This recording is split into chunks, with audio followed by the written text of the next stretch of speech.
jam 5 subuh, dan alhamdulillah ada 393 jamaah di kloter 1. Namun kita sedikit menerima berita duka menjelang landing di Bandara Madinah, ada 1 orang jamaah, kalau tidak salah saya dari Kabupaten Pidijaya, yang meninggal dunia di dalam pesawat.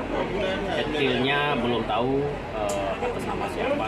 Nah, yang jelas tugas itu sedang mempersiapkan segala hal terhadap Di mana tinggal jamaah Haji Aceh 01, antar jarak dengan Masjid Nabawi bagaimana? sangat dekat sekali, alhamdulillah.